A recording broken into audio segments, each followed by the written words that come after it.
The most dangerous moment in your life is not when everything falls apart.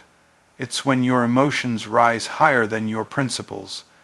If you can't stay calm, you can't stay in control.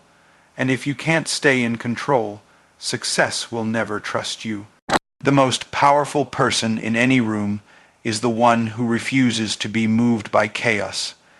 They don't need to raise their voice to raise the temperature. Their presence speaks before their mouth ever opens. That's because calm is not just a mood. Calm is the language of power. Power doesn't shout. It doesn't tremble. It doesn't panic when the storm rolls in. Real power speaks fluently in calm. It handles disrespect without breaking character. It answers problems without matching their energy. And it stands its ground when everything else is shaking. Most people think strength is in noise, aggression, reaction. But true strength is in stillness. The ability to stay composed when everyone else loses their head is what separates kings from crowds, leaders from followers, legacy builders from the emotionally broke. Calm is not passive, it is a weapon. The lion doesn't roar unless it's necessary. It's not that the lion isn't capable of rage, it's that it understands its power. When you know what you carry, you don't have to constantly prove it. Calm is the posture of those who are confident in their identity. They don't flinch at criticism because they've already validated themselves. They don't need to argue to win because their life is evidence enough. The challenge is that most people have been trained to react instead of respond. From childhood, we've been conditioned to defend our ego, to fire back when offended, to rush decisions when under pressure. But all of that is noise, and noise kills clarity. When you live in reaction mode, you are always dancing to someone else's tune. They press your buttons and you perform. That's not power, that's being a puppet. But calm people, they cut the strings. They don't let external circumstances dictate internal peace. They lead from within. People confuse calm with being soft, but the strongest trees aren't the ones that grow fastest. They're the ones with the deepest roots. Calm is rooted. It's anchored. It doesn't run from pressure. It absorbs it and turns it into strategy. When you're calm, you don't just survive the storm. You learn how to move through it with purpose. You pick your battles. You protect your energy. You conserve your focus for what truly matters. In business, the calmest person usually wins. While others panic over market changes, client problems, or daily stress, the one who remains calm can see opportunities hiding beneath the noise. They can listen better, think longer, and lead smarter. Clients trust them, teams rally around them, because calm is contagious. When you bring calm energy into a space, you give people permission to breathe, to believe, to build.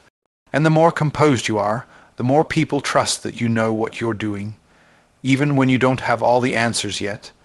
In relationships, calm is the bridge between conflict and connection. When your partner is yelling, the most powerful thing you can do is not match that volume. When your friend is spiraling, your calm voice can be the anchor that brings them back. You don't have to dominate to lead. Sometimes, being the thermostat instead of the thermometer changes the entire atmosphere. Calm makes you a safe space, and when people feel safe, they open up, they follow, they grow. Now here's the truth. You cannot fake calm for long. Eventually, the real you leaks out. If your calm is just surface, level, just an image you put on when people are watching, it will break the moment pressure hits. Real calm is built through discipline.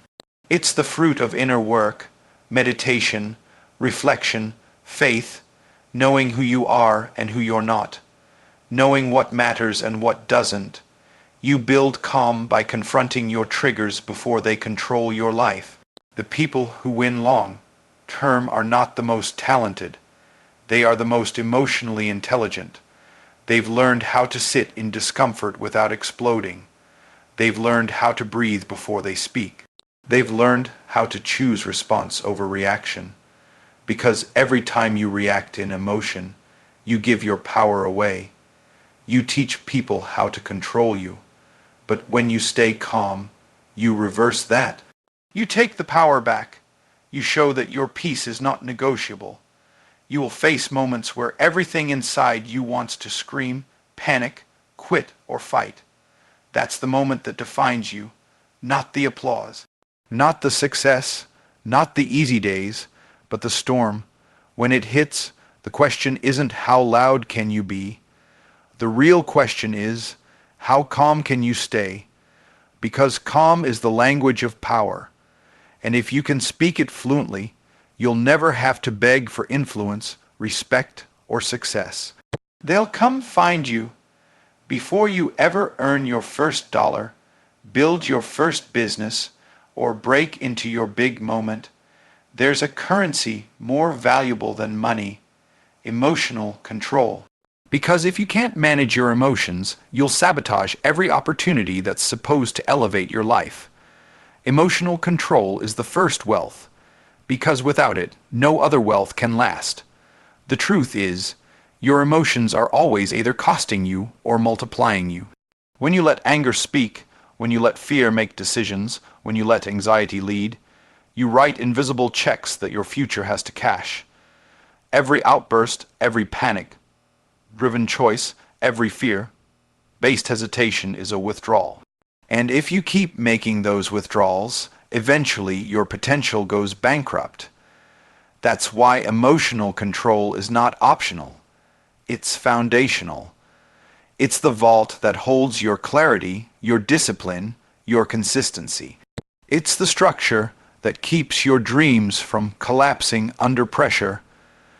Most people lose not because they don't know what to do, but because they can't hold themselves together long enough to do it.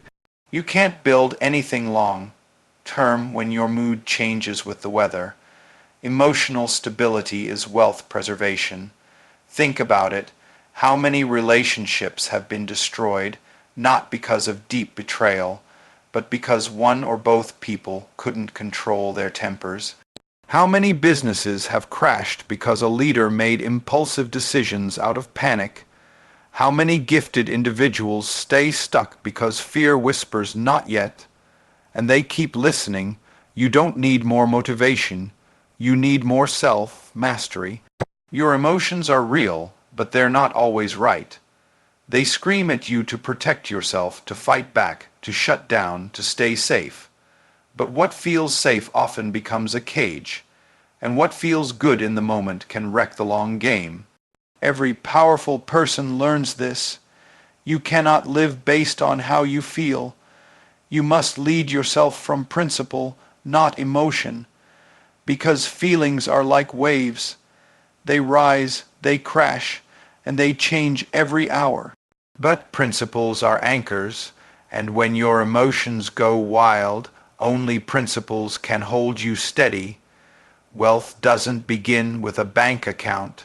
It begins with a mindset. If your mind is poor, your decisions will be poor. And the richest people in the world, the ones who stay wealthy, they don't just have assets. They have internal regulation. They don't just know how to invest money. They know how to protect their peace. They don't panic when things go sideways. They pivot.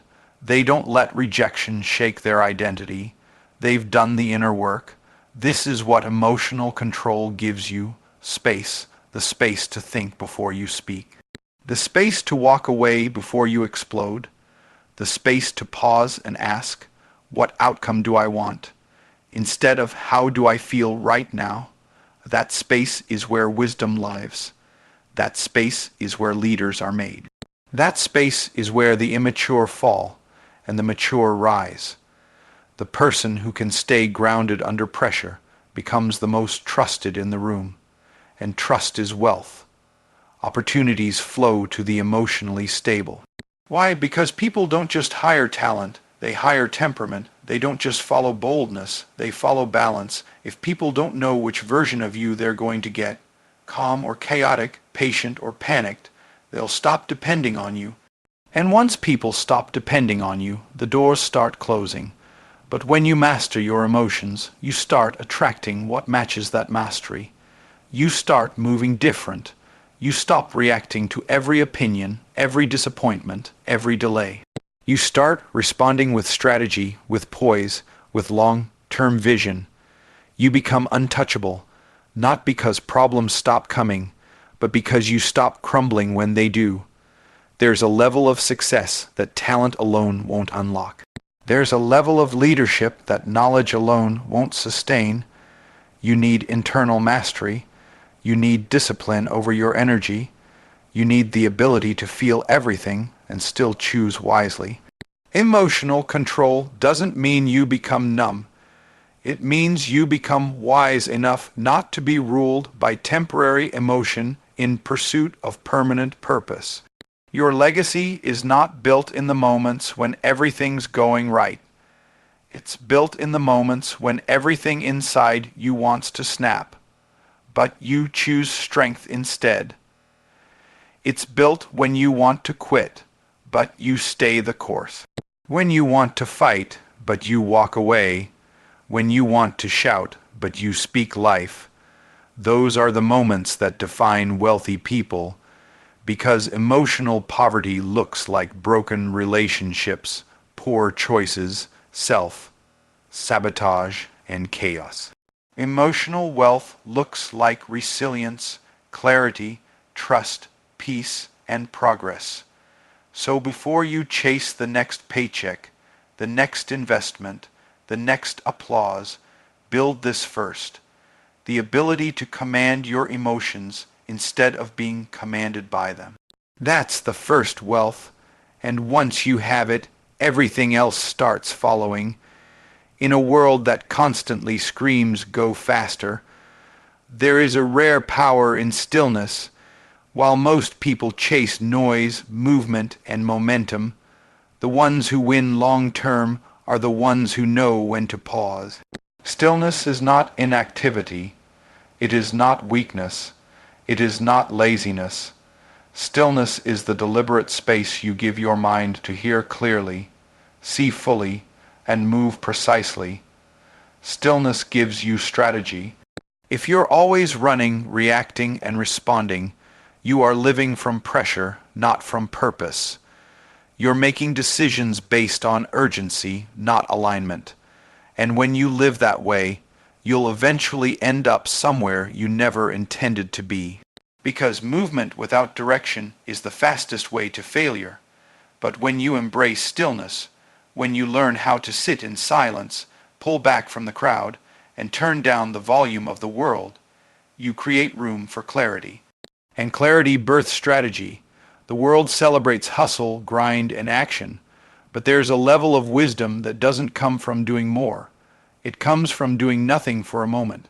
The greatest breakthroughs often come in the quiet.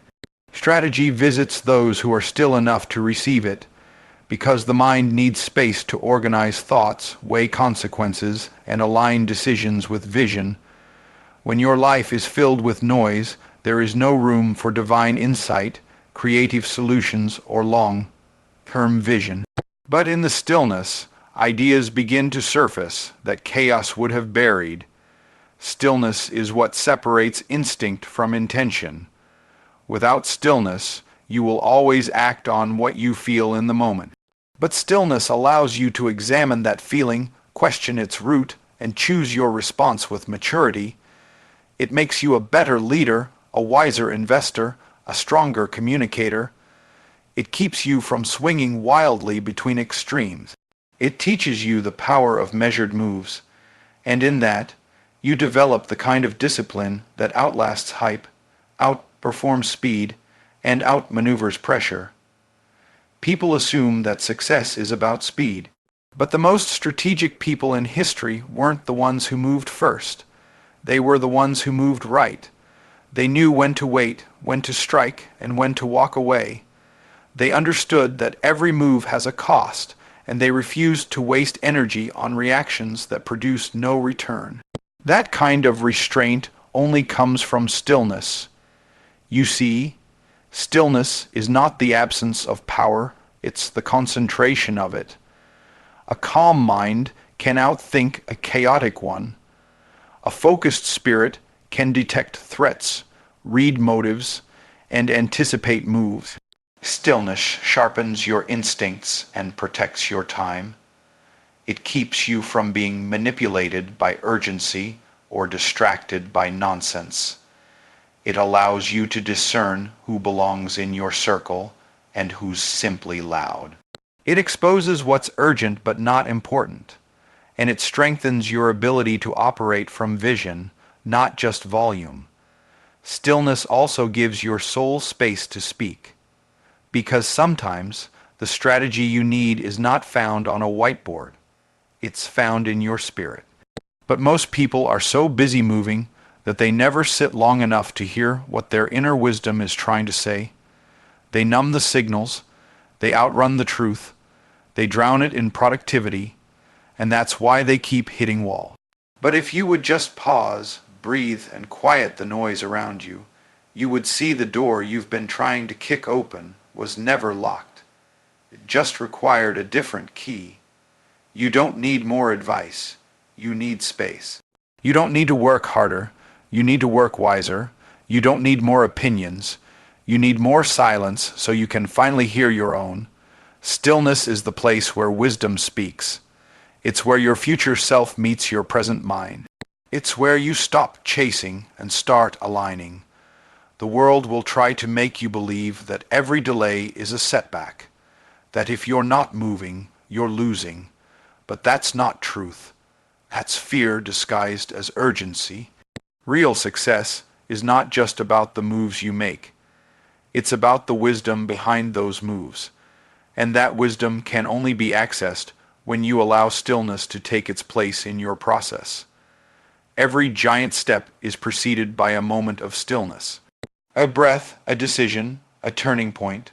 So don't fear the pause. Embrace it, because inside that pause is where your next level is hiding. Not in the noise, not in the rush, but in the stillness that gives birth to strategy. Pressure has a way of exposing everything. It reveals what's real and what's fake, what's strong and what's fragile. Most people run from pressure because they think it's trying to break them, but pressure doesn't come to destroy you. It comes to reveal you. Pressure is a test, not a threat, and if you shift your mindset, you'll stop fearing it and start using it. The problem isn't the pressure. The problem is what you believe about it. When you see pressure as a punishment, you resist it. You panic. You shrink. But when you understand it as preparation, everything changes. You embrace it. You learn from it. You let it shape you. Because pressure is proof that something is being formed. Diamonds aren't born in comfort. Strength doesn't show up in silence. Pressure is the classroom where greatness gets trained. Pressure reveals your habits. It magnifies your patterns. It brings to light what you've been hiding in the dark. When things are easy, you can fake discipline. You can pretend to be focused. But when the heat turns up, when deadlines close in, when life hits hard, when the stakes get high, that's when the real you shows up. And that's not a punishment, that's a gift, because once you see who you really are under pressure, you know what needs to grow. Pressure also teaches you to prioritize. When you're under pressure, the unnecessary becomes obvious. You stop entertaining distractions. You stop wasting time. You start identifying what actually matters. Pressure forces clarity. It makes you sharper. It refines your thinking. It teaches you how to cut through noise and focus on impact. It shows you what's urgent, what's essential, and what needs to go. Most people collapse under pressure because they never trained for it. They waited for life to be gentle. They hoped the path would stay smooth. But success was never promised without storms. You don't get the crown without the crushing. You don't get the reward without the resistance. You don't get authority without adversity. The pressure is part of the process. It's not there to hurt you. It's there to mature you. There's a reason why some people get stronger under stress while others fall apart. It's not about talent. It's about perspective. When you see pressure as a threat, you go into survival mode. But when you see pressure as a test, you lean into growth mode. You don't ask, "Why is this happening to me?" You ask, "What is this trying to teach me?" That question shifts everything. It opens the door to wisdom. It transforms pain into strategy. Pressure isn't the enemy. It's the mentor you didn't ask for but absolutely need. It doesn't flatter. It doesn't coddle. It doesn't sugarcoat. But it will teach you more in one intense season than comfort could teach you in 10 years. Pressure makes your faith real. It makes your mindset tough. It makes your voice louder, your purpose clearer, and your commitment deeper. It refines you until you're strong enough to carry what you once only dreamed about. Even in leadership, pressure is a filter. It separates those who want the title from those who carry the weight. Anybody can lead when it's easy. Anybody can smile when it's smooth. But pressure shows who has depth, who has vision, who has emotional control. Pressure doesn't just reveal skill, it reveals character. And in the long run, character will sustain what skill cannot. In relationships, pressure will uncover what communication styles you default to, how you handle conflict, how patient or impatient you are. In business, pressure will test your ability to pivot, your adaptability, and your decision-making speed. In life, pressure will test whether you lead yourself with discipline or let emotions take the wheel. In every area, pressure is the doorway to mastery. If you let it be, you've got to decide, will pressure become your excuse or your evidence? Will it be the reason you back down or the reason you break through? Because every level of growth demands a greater level of pressure. You don't build legacy in the light. You build it in the tension. You forge it in fire. And the sooner you stop cursing the pressure and start embracing it, the faster you evolve into the person you were meant to be. So the next time pressure shows up, don't run, don't complain, don't fold, pause, breathe. Remind yourself that pressure is not here to end you. It's here to elevate you. It's a test of your readiness, a test of your structure, a test of your hunger. And if you pass it, it will launch you into rooms you were born for, but never could have handled without that exact pressure. You don't grow in ease, you grow in resistance.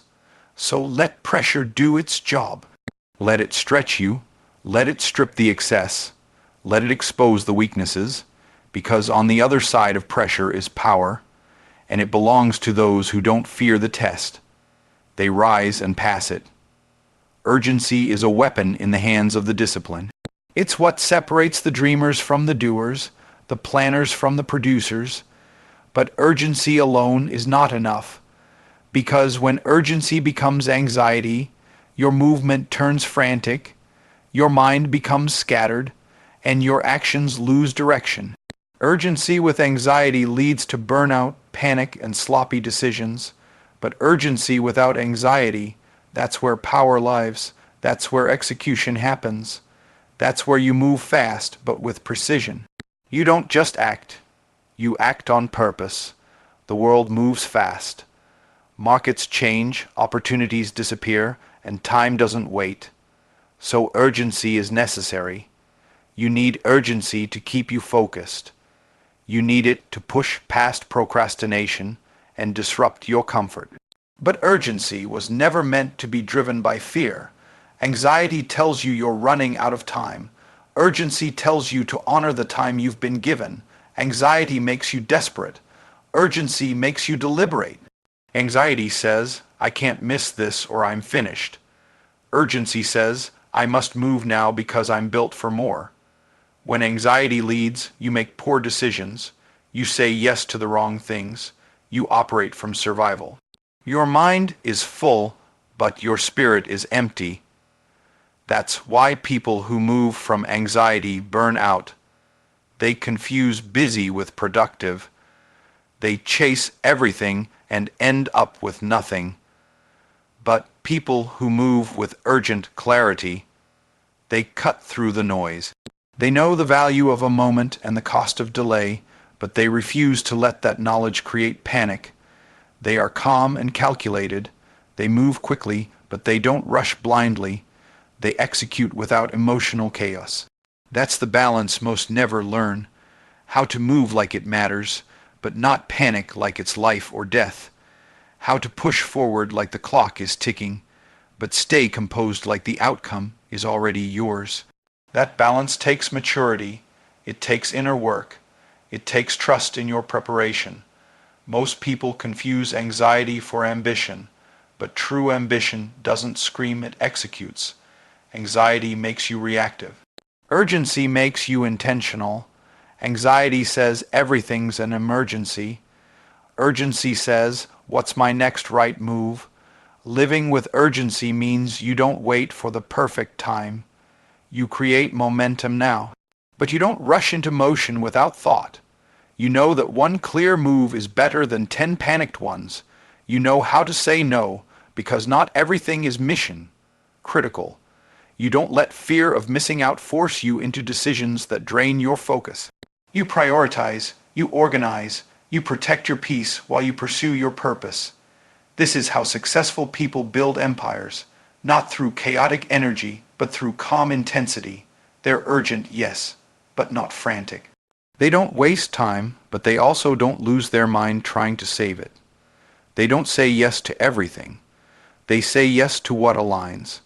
That's how you keep your edge sharp. That's how you keep moving forward without falling apart. It's not just about doing things faster.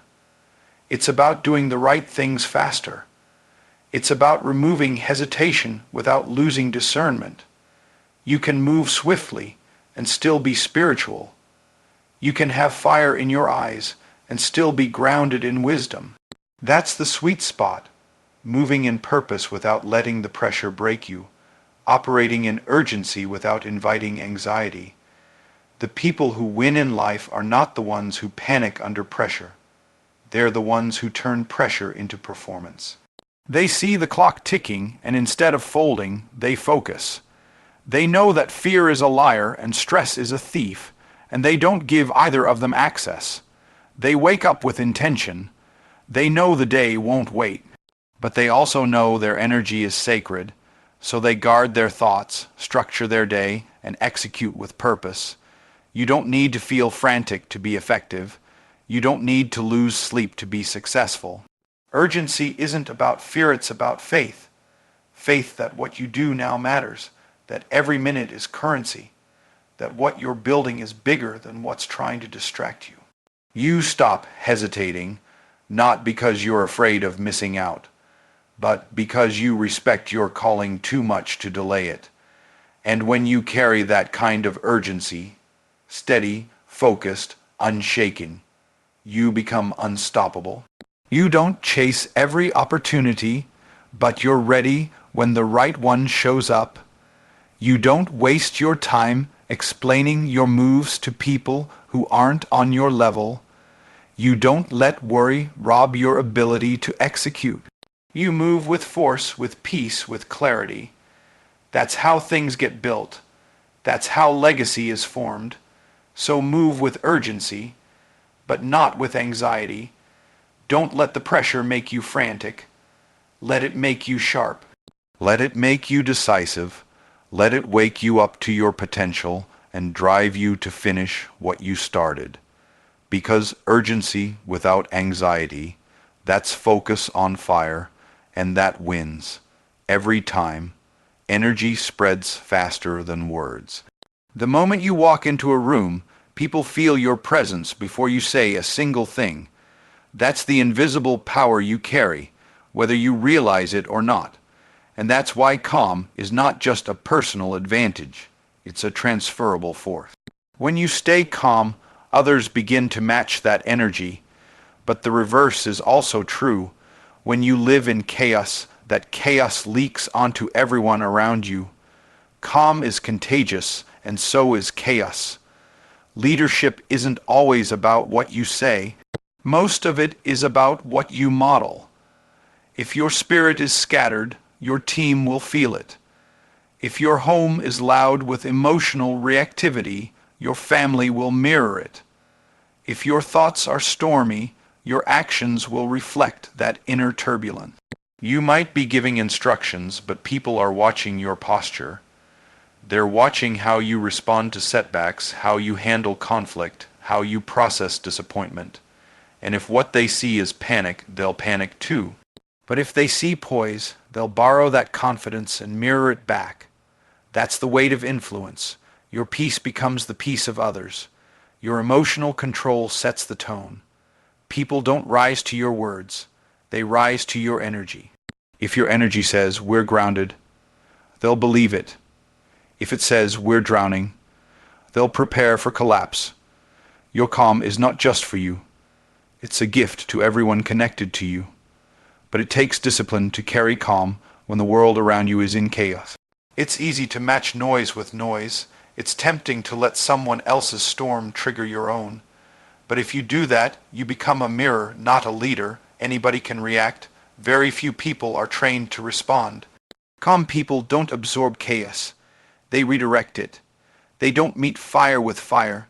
They bring water. They don't get louder. They get clearer. Chaos multiplies fast because it feeds on emotion. One person's fear becomes another person's doubt.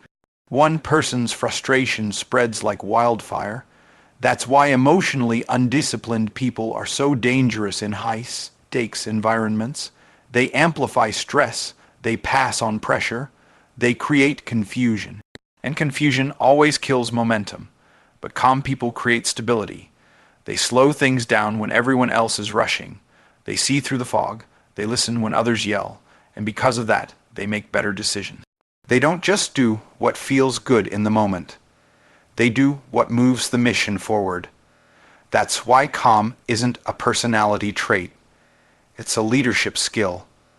It's a decision you make to regulate your internal environment, no matter what the external looks like. You cannot control every situation, but you can always control the tone you bring into it. When you walk into a difficult conversation, your calm can de-escalate tension before a single word is spoken. When your team faces a setback, your composed energy can remind them that it's not the end of the road. When your child is overwhelmed, your presence, not your speech, can help them reset. You don't need all the answers. You just need to be anchored. To become that kind of person, you have to train it. Calm doesn't show up by accident. You practice it by refusing to be moved by temporary emotions. You strengthen it by sitting still when your body wants to explode. You reinforce it by waking up before the world gets loud and getting grounded. Calm people have routines. They have disciplines. They know how to pull away, refocus, and return to center. That's what gives their presence weight. But when you're full of chaos, that's what you spread. You might not realize it, but your stress is leaking into your tone, your posture, your decisions. Your lack of rest becomes someone else's confusion. Your anxiety becomes your team's disorganization. Your fear becomes hesitation. Chaos blinds you to your impact, but calm lets you see clearly who's watching, who's learning, who's being shaped by what you model. You are always teaching people something by the way you live, whether you're parenting, leading, building, or just existing in community. Your energy has impact, and you have to decide which kind of environment you're going to multiply. Are you going to be the spark that spreads panic, or are you going to be the anchor that teaches people how to hold peace? Calm is powerful because it spreads without force.